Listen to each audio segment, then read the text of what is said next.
holding my wallet with badges on them. This one's got a cow. Isn't that cute? Alright, so that's the officer that spoke with me, James Harrell. And I'll give him a complete breakdown once I go through the video. He was courteous. He also understood that he had just woken me up and it was going to take a minute. He did keep asking questions, but once he got to start to understand it a little bit, he got to understand it a little bit, which is helpful and useful. He also allowed me time to turn on my phone. He didn't give me well, you guys have seen nationwide how officers who are unhappy about being recorded doing stupid shit, well, they'll take away your camera while you're recording. This officer didn't try to do that. He stopped. And he didn't stop asking questions altogether, but he understood that it was important for me, for my safety, for me to be able to record the situation. So he allowed me to start recording it. Very cool. He also filled me in on a bunch of stuff I already knew, which is pretty alright. I mean, that's the problem with having to start over so many times, though, is that there are so many people that don't know what's going on, and you have to start over from the very beginning every time it's somebody new.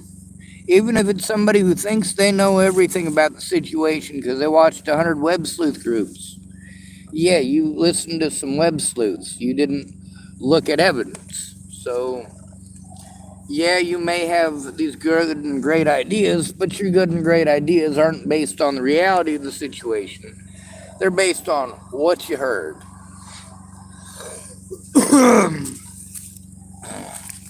I have a tobacco pipe that I rolled earlier that I'm not able to find. And I'd like to go, I should try to panhandle up enough to, well, I got some gas thanks to Tom. And I am going to try to continue working with Tom as far as his needs go. There's also the fact that with a lot of other people, they had the opportunity and the ability to keep their word to help me, and they didn't. With Tom, he said that he'll try. That was a few days ago, and then the situation with What's-Her-Bucket happened, and now, of course, she wants to accuse him of being a thief, and I'm sure that's not going well with him. I've gotten to hear how he feels about that today already. He didn't do anything wrong. Nothing wrong at all. Now, he does feel somewhat responsible for her, as I knew that he would. I mean, she basically imposed herself on him and said, "Oh, you're going to Tillamook? I'm going with you." Well, now he's hoping she'll go back to Portland.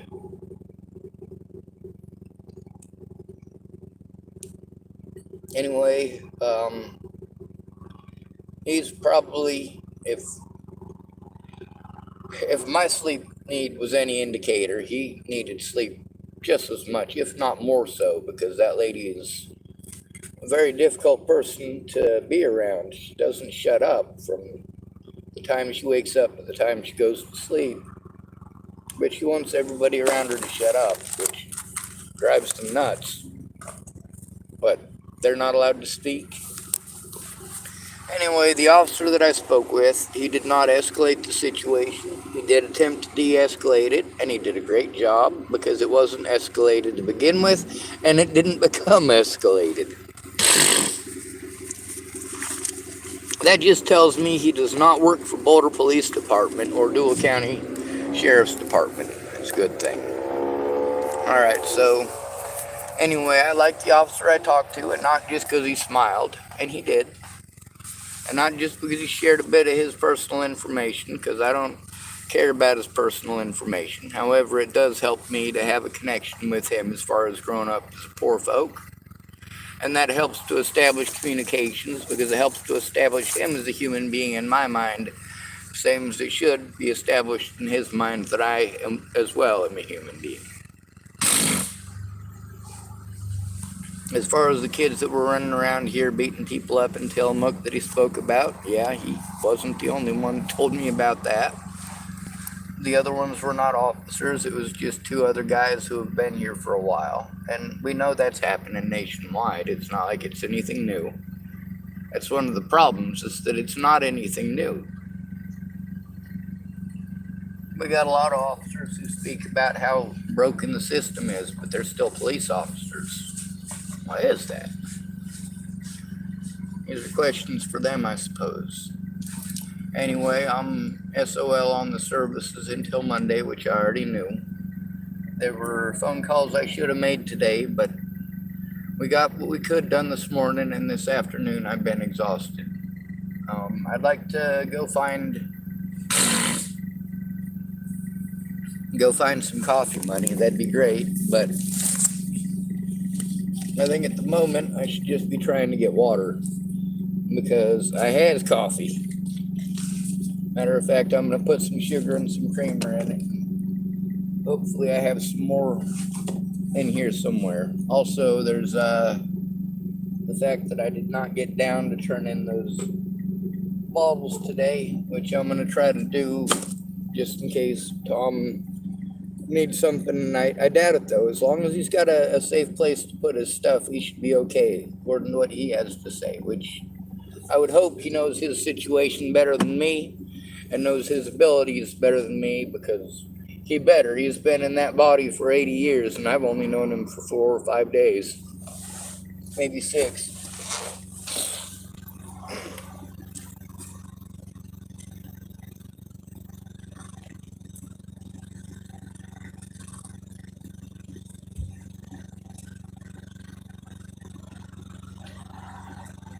I can't see me loving nobody but you for all my life.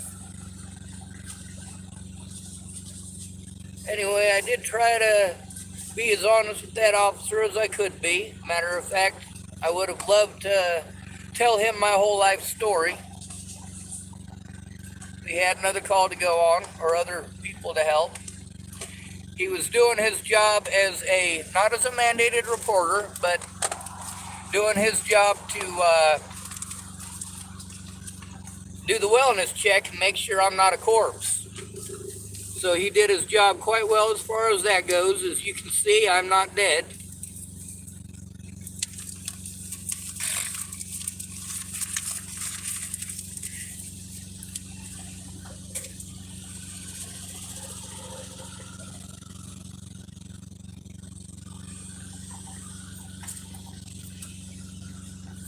Oh.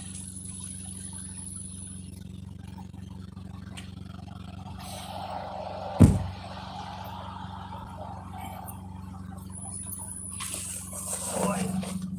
The world is a vampire.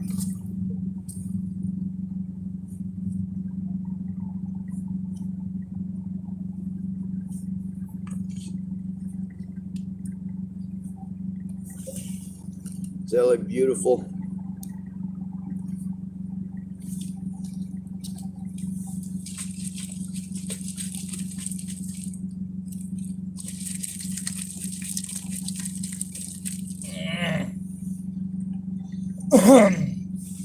Yeah, shaking that up, folks. My back up. I am gonna pop my hood though, because I just remembered something.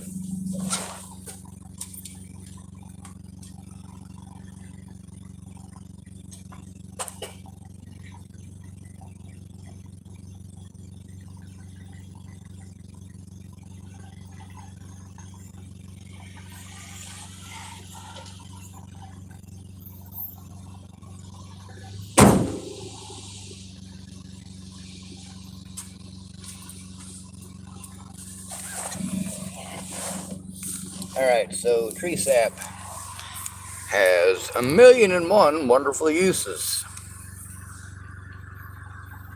This is melted tree sap. I had it sitting on my engine so that it would melt down a little bit of the stuff that had gotten, some of the fresh stuff that I added to it. I wanted it to be melted down into the rest of it, so I put it into my engine compartment, and it worked quite well to heat it up and melt it down. Anyway, I'm still battling for consciousness, and that'll take about 30 more minutes. I did get in a really good nap.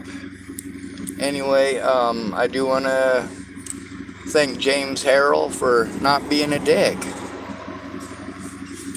He did curse once, and that was calculated, and there is a reason that he did it, and that is to try to establish trust, and nobody trusts somebody who's squeaky clean.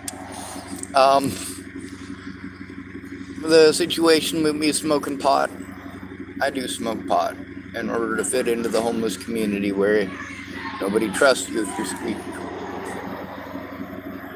Alright, I'm going to end this video, especially since it sounds like people are having fun. I'm going to let them have fun.